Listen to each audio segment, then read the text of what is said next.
अर्जुन कृष्ण जी और बलराम जी का अंतिम संस्कार करके वहाँ की स्त्रियों को हस्तिनापुर लेके जा रहे थे तो जंगली भीलों ने उनको पकड़कर पीटा, स्त्रियों की इज्जत लूटी और गहने भी छीन के ले गए। पहले सुनते हैं प्रेमानंद जी की ये वीडियो। भगवान शंकर को भुजाओं से युद्ध में तृप्त कर दिया। अर्जुन की समानता इस विश्व में कोई दूसरा है ही नहीं। प्रेमानंद जी कह रहे हैं कि अर्जुन से बड़ा बलवान इस संसार में दूसरा कोई नहीं है। अर्जुन ने अपने बाहुबल से शिव जी को भी परास्त कर दिया था।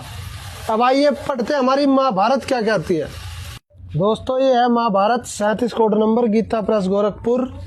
इसके मौसल पर्व में 7वें अध्याय में 1186 पेज पे लिखा हुआ है, एकमात्र अर्जुन के संरक्षण में ले जाई जाती हुई इतनी अनाथ स्त्रियों को देखकर वहां रहने वाले लुटेरों के मन में लोभ पैदा हुआ। ऐसा निश्चय करके लूट का माल उड़ाने वाले वे लूटधारी लुटेरे वृषणवंशियों के उस समुदाय पर हजारों की संख्या में टूट पड़े। तब अर्जुन ने अपने दिव्य एवं कभी जीर्ण न होने वाले विशाल धनुष गांडीव को चढ़ाना आरंभ किया और बड़े प्रयत्न से किसी तरह उसे चढ़ा दिया। भयंकर मार काट छिड़ने पर बड़ी कठिनाई से उन्होंने धनुष पर प्रत्यंचा तो चढ़ा दी, परंतु जब वे अपने अस्त्र शस्त्रों का चिंतन करने लगे तब उन्हें उनकी याद बिल्कुल नहीं आई, यानी कि भूल गए अपनी विद्या। युद्ध के अवसर पर अपने बाहुबल में यह महान विकार आया देख और महान दिव्यास्त्रों का विस्मरण यानी कि भूल जाना हुआ जान वे लज्जित यानी कि शर्मसार हो गए। सभी योद्धाओं को देखते देखते डाकू उन सुंदर स्त्रियों को चारों ओर से खींच कर ले जाने लगे। दूसरी स्त्रियां उनके स्पर्श से भय से उनकी इच्छा के अनुसार चुपचाप उनके साथ चली गई। अर्जुन देखते ही रह गए और वे मलेच्छ डाकू सब ओर से वृष्ण और अंधक वंशी सुंदर स्त्रियों को लूट ले गए।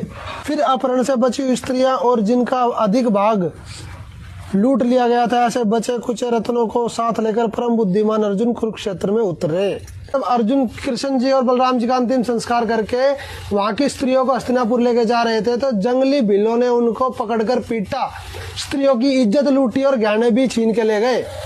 कबीर साहब कहते हैं, कबीर नर का क्या बड़ा ये समय बड़ा बलवान और भीलन लूटी गोपियां वही अर्जुन वही बाण। यहाँ इस संसार में कोई बलवान नहीं है, ये काल बलवान है।